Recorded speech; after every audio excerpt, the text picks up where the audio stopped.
later, so we've got a copy of this for later. So a warm welcome. We have Kevin with us, author of Fearless, the diary of an 18-year-old at war in the Falklands. So a really big warm welcome, Kevin, for joining us today. Thank you, Sharon. Thanks for giving me the opportunity to join and talk about the book.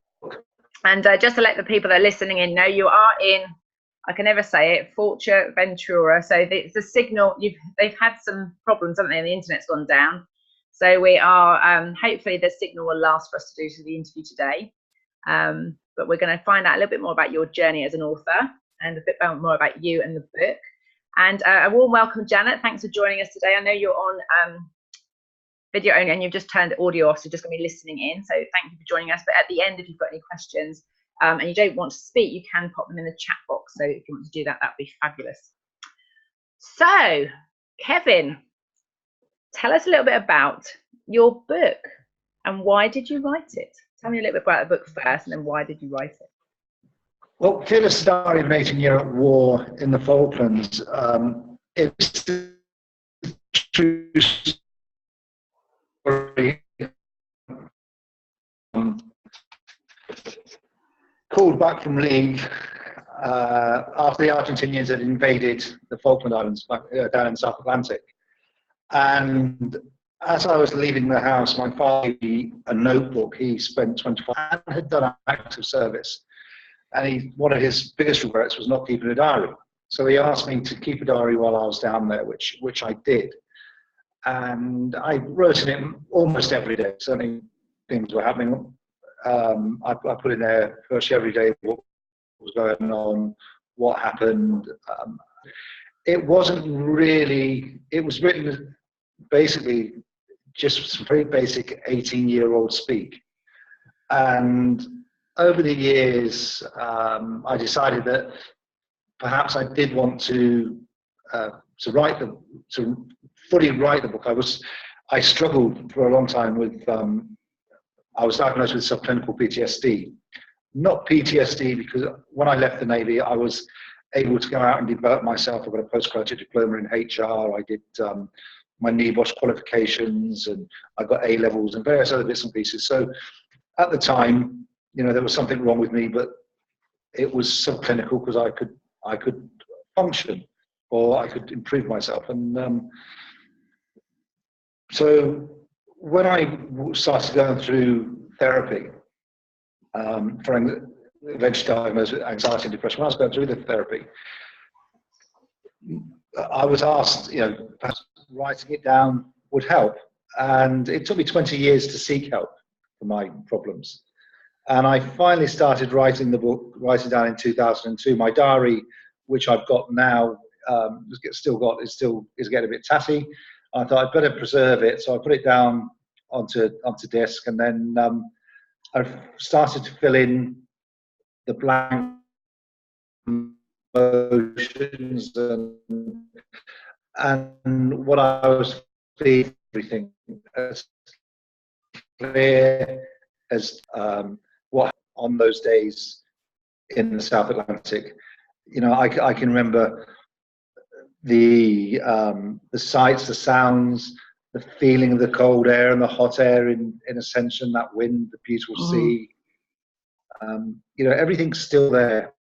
I can also feel the fear, the horror, the shock, and the emotion of it all. And that's what is now in the diary. Everything that I ever really felt about the time that I went to war, and when things happened, what happened. I mean, for example, 23rd of May or 24th of May in my diary, which I don't have with me at the moment, but the 24th of May, actually it talks about the sinking of the Antelope. And in there, the second paragraph in, or second sentence in, I talk only two blokes were killed. One being a steward when the bomb went in and ripped his head off, the other being the bomb disposal. And that type of emotion or no emotion, it was just factual. And so there was a lot more to that, but I couldn't write that sort of stuff at the time. No. So that's what I've done now. And it took me 15 years to write. So it was a very, very emotional, very difficult thing to do. Yeah. And I think that the more I interview authors, and also been on my own journey, is I know the power of writing it down, but also the power of having confidence in what you've written, but also having to relive those memories.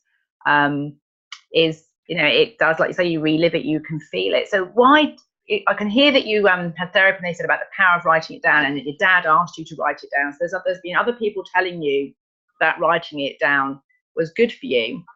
But why did you decide to turn it into a book and actually sell it and promote it? A couple of reasons. One thing that really drove me to doing it was in November, or publishing it was November 16, I think it was. I went to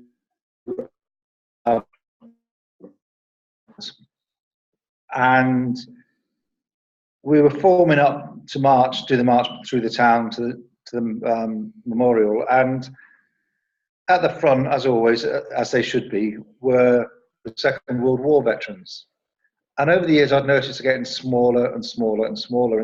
And this year, there couldn't have been any more than about 10 Second World War veterans there.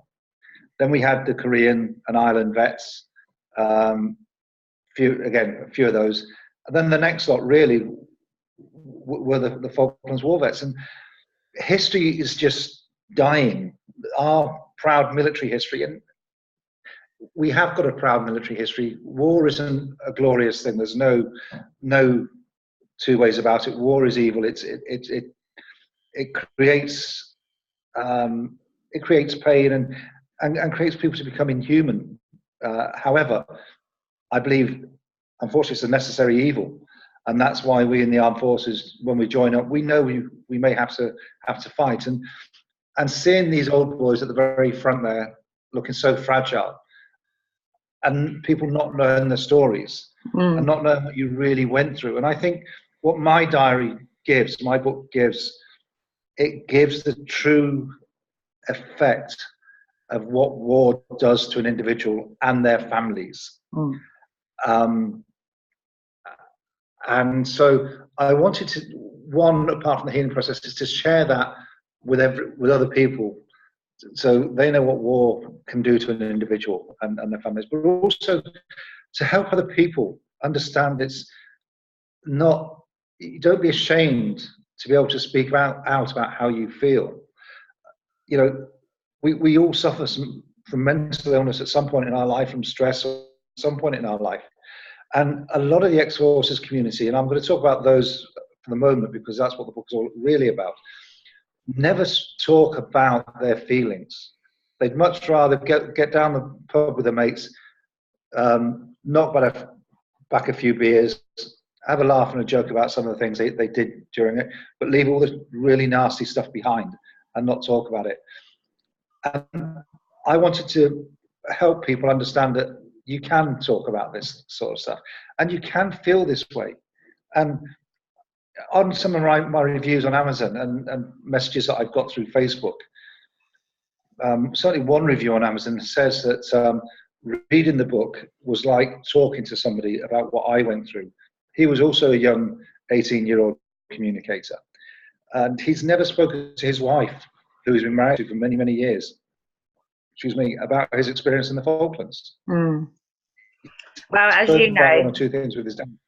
I've cried many times. Every time I interview you or talk to you about it, it brings a lump to my throat because I was 16 at the time and my dad was on the Coventry, which was on the 25th of May, went down. So even reading your book, for me, it kind of gave me, one, the concept that someone that was only a couple of years older than me was there. That was obviously another perspective, the whole thing. But it made sense even for me now, how many years on it is. Yeah, 30, yeah, I can remember conversations with my mum and my dad and stuff when they came back, and just being able to read those stories makes sense of a lot of what's going on in our family dynamic right now. So that's been, that it definitely is doing that already. I know you want to make it okay to talk about their feelings. So another question then, as part of the actual journey, you said it's taken 20 years to write the book, and then it was quite painful at times and it was quite emotional. So what's the most important thing that you've learnt as part of the actual journey of writing the book? the actual journey of writing the book, really, it's been in the right frame of mind. And it took me a long time to get into the right frame of mind, because when I was doing this book and I started writing, I'd get to certain points, as you mentioned then, on the 25th of May and other certain points of it. And I would get very emotional, and I'd have to shut the PC down or the laptop down. I'd close it down, and I'd be traveling.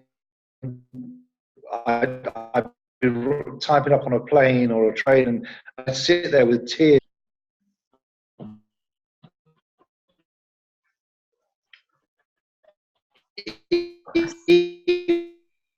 Kevin, up to now, if it's dropped out slightly, I've just left it rather than keep interrupting you, but we missed quite a big chunk then. Sorry, I'll wait for the signal to come back in again, and I'll just recap where I've got to with you. It's still not. CBT and various. Just tell me when we're back. Right, you're back now. I can hear you now. So the bit I got to is that you're writing on planes and trains, and then you'd be in floods of tears. That's the bit that I heard last. Yeah. And so I think closed the laptop down, and not go back to it for months and months, and sometimes longer. And I met a guy in the Falklands in 2000 with 2 para, and he was a neuro-linguistic programming coach, and we would talk about some of the things that I was doing at work with NLP. And I went on to a training course with him, and I did my practitioner's course with him in 2015, September 2015, October 2015, and he gave me some tools to help me. We did some work together, and he gave me some tools to help me deal with some of these emotions that I was going through and manage them. And I set a goal of completing the book by December the 24th. And I also then got a job in Southampton, so I was commuting from Havant to Southampton, and I continued typing this book without any problem sitting on the train and also at home, and it just flowed, and I mean flowed. Everything just came out. So and are those tools you're able to share, Kevin? Because bear in mind, this is for the authors that are on a journey that are helping them, because there's lots of, Karen and I come across it a lot of the time when people are telling their story. One of the biggest challenges is that we write it to the reader in the present tense, and we say you a lot. And of course that takes our brain back to the memories as though it's present day, rather than reminding ourselves it's the past tense, and that's not where we are right now. So it can have that impact on a lot of people when they're writing. Obviously yours is a much more extreme version in terms of the emotions that you're going for. So are you able to share those tools that you were given, or is it that too complex or detailed to go into on this kind of call? I'm just trying to, we did some NLP practical counselling, and I can't remember the exact ones we used there, but one of the best ones he gave me to use was to look around the room, notice 5 things, go back to the time, notice 5 things, see, feel, hear, sense, etc., touch, and then close your eyes and do that very, very quickly. Then 5, then 4, then 3, then 2, then 1. That was the most powerful thing. I can't remember the exact name of it now, but yeah, it's something that's a really good, because it's basically bringing your brain. It's a similar thing I do with the clients with their words, is to make sure that they're talking at the end that I am okay today and I'm all right now, so that you remind your system that you're in a different system, you're in a different space, physically, mentally, and emotionally right now. So that sounds like it's a similar kind of approach. So thanks for sharing that, because I know that will help lots of people who are writing autobiographies or stories that involve difficult times in their past. So that's a really useful tip. So it might be that you've already answered this, but the other question I've got to want to ask you is, what do you wish you'd known before you started writing the book? I wish I knew timescales. I wish I knew publishers' timescales. Mm-hmm. And I wish I knew how to get to the right publishers. I've self-published, And I have spoken to some publishers, and I have had an offer of publishing, but they said he had to be ready by September, and then he went through a whole list of demands that wanted to be done to the book and changes to be made, and I wasn't ready for that. You know, he told me that they have to be in by September to be published by the spring or something like that, or then Easter to be published by September, and so on and so forth. So there would have to be a lot of change made to the book, and in that sort of timescale. I didn't really look into that. That's one thing I should have really looked into. Once I started, I just flowed and wanted to get the book finished. I then wanted to make sure that I've got some credibility with the book, so I shared it with the former captain of HMS Fearless, Rear Admiral Jeremy Larkin, DSO, who he was very kind in his feedback of the book. He also added stuff to it that complemented it with some other of the officers, senior officers, and he wrote the foreword for it. But it was just making sure that I needed that clarification that I was writing the right thing. Yeah. And I'd had it from, you know, I'd shared some stuff with yourself, some very personal stuff with you, for you, about the book. I shared it with some other shipmates and a couple of other civilian friends who had read the book and said, "You've really got to publish this." But I wanted to get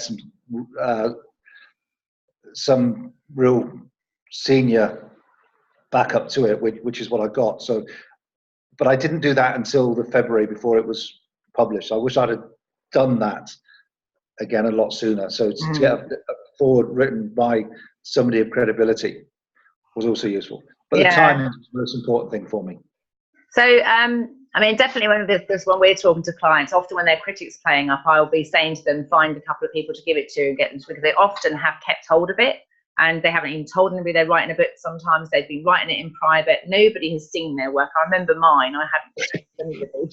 And it's quite a courageous thing to then give, it's like your baby to somebody else and wait for that feedback.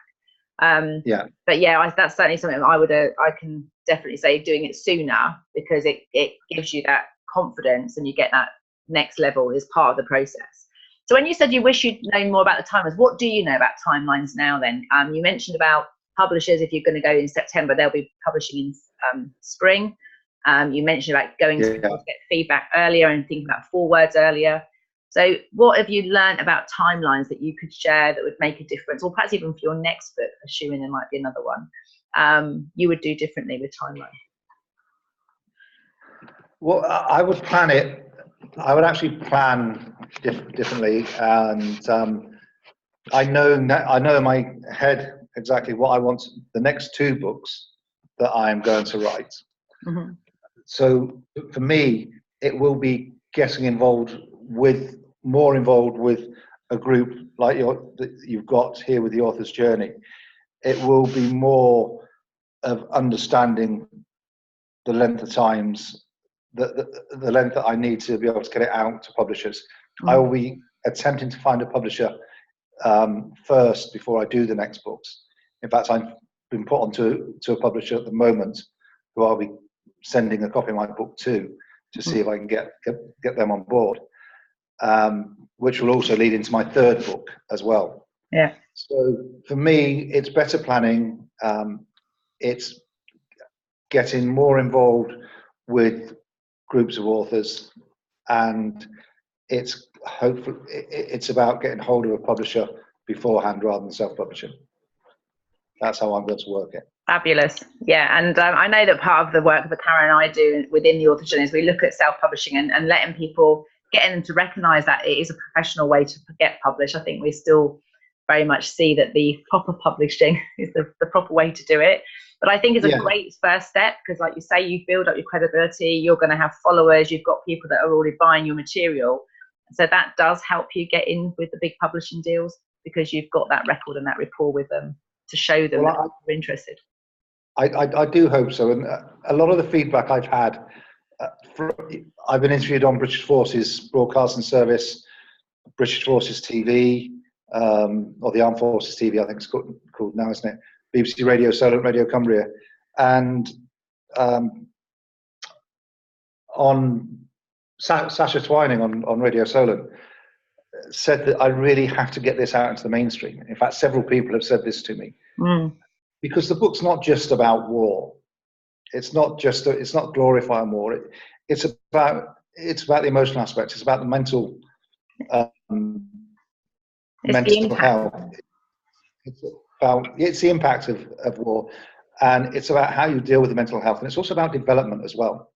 And so again, that's another thing that I've learned, is identifying who your audience is before going. And I always say, well, or some people who I shared it with said, yeah, people in the service are going to love this.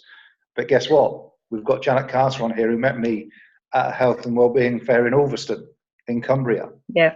And I think I sold 6 books there to 5 of those were to females.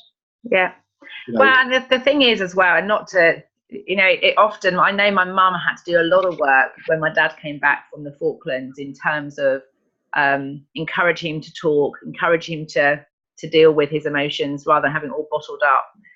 So I think that we're all part of the system, aren't we? Just whether we're married to somebody or there's that person's in our life that's, whether it's mental health due to war or anything else that's causing trauma in someone's life, that the tools that you talk about and the story you're doing is giving people the compassion and the courage to seek out the support they need if they cannot get it from their immediate families. And too many people don't go to their families.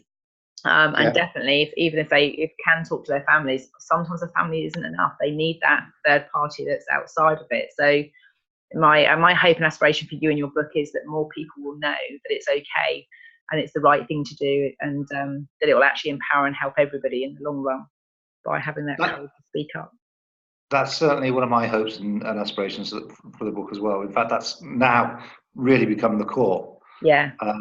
I would love to see it be a bestseller, and if it's a bestseller, that's because more people are reading it, because more people are understanding a little bit more about mental health. Yeah, I absolutely. I have no doubt in you, Kevin, that this is going to be that.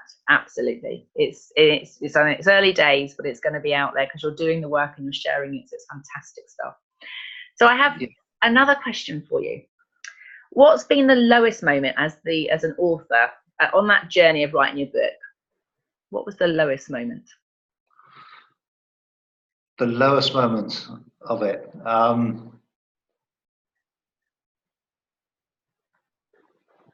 If any. It's been the last 12 months have been a very emotional 12 months for me as well. And in the book, I've dedicated the book to my ex-wife. We're now divorced. Jackie had been. I met Jackie in December '82, and so just after we came back. And when I told her I was going to do the book, she said, "Well, just get on with it and just do it. Don't talk about it. Just do it." Sadly, she didn't really show that much interest in the book. When I'd ask her to read parts of it, to go over bits for me, she didn't get involved. So, for all we worked together for a very long time, and she supported me for a very long time. That was quite painful, and eventually, so last year we separated. I'd finished the book. I was getting it ready for publishing, etc. In fact, after we separated, that really was part of the driver of getting it actually published, because now I was free to do it.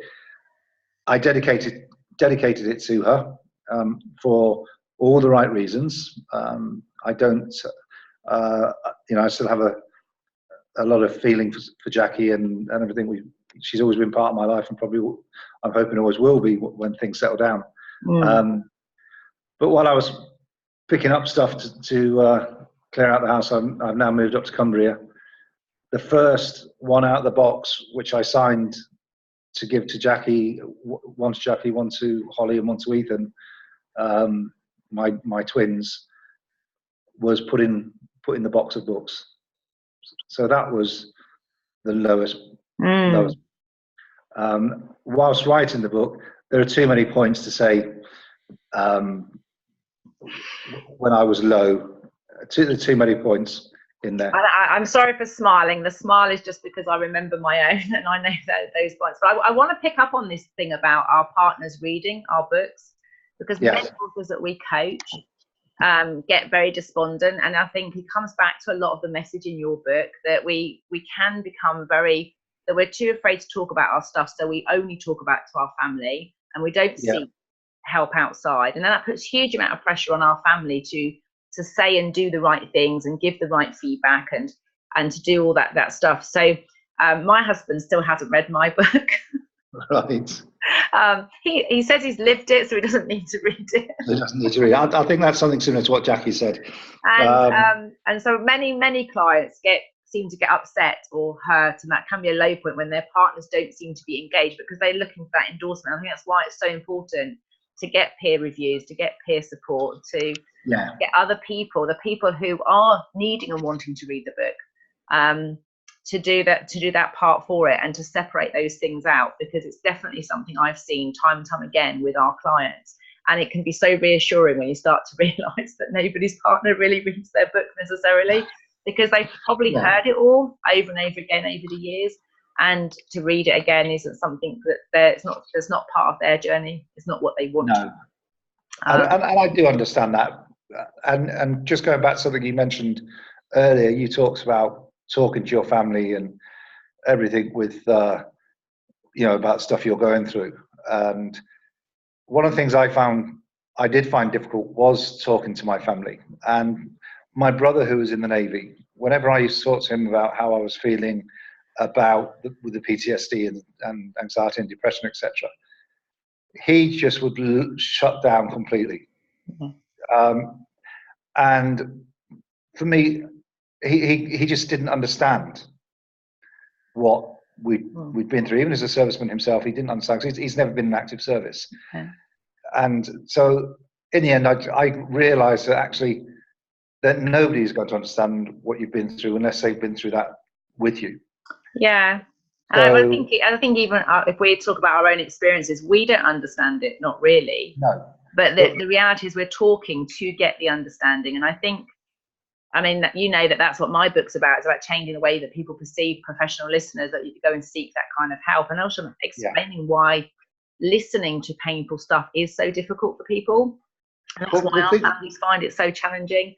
And whilst we can educate them and we can get clearer what kind of listening we need, and we can let them know that when we're downloading or we're upset or we're crying, that we're okay as well. It's a releasing process. There's a lot we can do, isn't there, to set them up. There is a lot. And eventually, for me, my brother phoned me up one day, and he said, Kevin, I've had a lad come to work for me who's actually put PTSD on his application form. So I called him in, I sat him down and talked to him about it, and asked him what we could do to support him with this. He said, and if it wasn't for you pinning me down one night after we'd had a few beers, and you pinned me down until 3 o'clock in the morning and just chewed my ears off about it, I finally realized how bad it can be. And speaking with this young bloke, the guy sat there in tears because somebody was actually taking the time to talk about it. Making me cry again, Kevin. Every time I speak to you, you make me tears. It makes me. It doesn't upset me. It makes me cry tears of joy now. It's tears of joy. Just the fact that you telling your story and having the courage to go through the times that you would have had tears through the author's journey means that now that your story is out there, there's going to be more people that will have the courage to step forward, and more people that will have the ability or willingness to listen. Yes, and that's happening, and that's what happened with our Paul. That's what he's doing now, and so it does make a difference by sharing. Yeah, and it does have an impact, and the book is having an impact on people. Just go onto Amazon and have a look at those reviews. I should be cutting and pasting all the ones that I get on Facebook and sharing them. Some are very personal, so I don't. But yes, it's having an impact. Definitely. The right impact. So the final question for today's interview then is, what's been your biggest success to date? the biggest success to date is standing up in front of my hometown on the day that I launched the book and telling my story to the front row audience, which was my mum, my 5 brothers and sisters, with Admiral Larkin standing beside me. I also had school friends and family friends there, and Milham's a very small town, in the audience, and telling the story with the Admiral, and the Admiral saying that he's very proud to be involved in such an amazing project. That is my greatest success. I wouldn't give it down if I'd only sold 100 books after that. It was having been able to stand up there after 35 years, let everybody know what I've been through, and what other people have been through. Stop it, Cheryl. And I must have spoke to 100 people that weekend. We had over I think it was about 58 we counted in the room on the launch. I spoke to a book club in the library, about a dozen people there, and we had about 30 other people come in on the Saturday morning because they couldn't make the Thursday, and it was just amazing, absolutely brilliant. That's fabulous, and the reason my tears are coming is because that's why I do what I do now. Is my main role is helping people to get themselves heard, finding people that will listen to them so they can manage their critic. And I particularly work with Karen in partnership with book authors, because it's this kind of magic that happens. Not only do you as the author become, stronger, more courageous, but you start to recognize your story matters and your story makes a difference, not just to you in the telling, but also the people in the receiving. And so that's just a lovely place to finish. When I put the recording up later, we'll put the link to your book on there as well. But I also believe you're back down south with us doing a book signing at the Chocolate Lounge in Southsea next Thursday, the 16th of November. 16th of November, yeah, book signing. I'll be in there from just after 12 o'clock. I'll be doing a talk at 1300 at 1 p.m. I'll be there most of the day, and then I'm doing another talk at 7 p.m. About the book and another hour of signings. I'm also on Express FM that day, and I've been invited, in fact it's been announced in the news yesterday, that I am the guest speaker at the Mayor of Gosport's charity dinner in December. Yeah, it's great. She invited me after reading my book. Gosport Council have been fantastic in supporting the Falklands veterans. We're freedoms of the freemen of the town of Gosport, and they hosted the 35th commemoration event, and she's invited me to be the guest speaker at her charity dinner in December, and I think it's December the 14th. So check out Gosport, fabulous. Buy tickets and come along. Well, I'll be with you at the Chocolate Lounge. I'm not saying that I prefer the chocolate to the mayor, but I am away celebrating my 50th on the 14th, so I personally won't be there, but when we get the bit into the author's journey group, make sure you put links to everything that you've got going on so that other people can find out. All right, that'd be fantastic. Okay. Thank you. So I've just got to check. We've got a chat that's just come in. I'm just checking. Janet just put a fabulous, well done, and thank you. Thank you, Janet. I appreciate that, Janet. Thank you. And so really warm, great, all the success. I know it's just going to go from strength to strength. It's an amazing story that's making a massive difference to other people, and I look forward to seeing how it also supports you with your growth, your personal development, and your business as well as you go forward, Kevin. So thanks for joining us today. I'll stop the recording. And I'll be in contact with you again about the next 2 books, I think, Cheryl.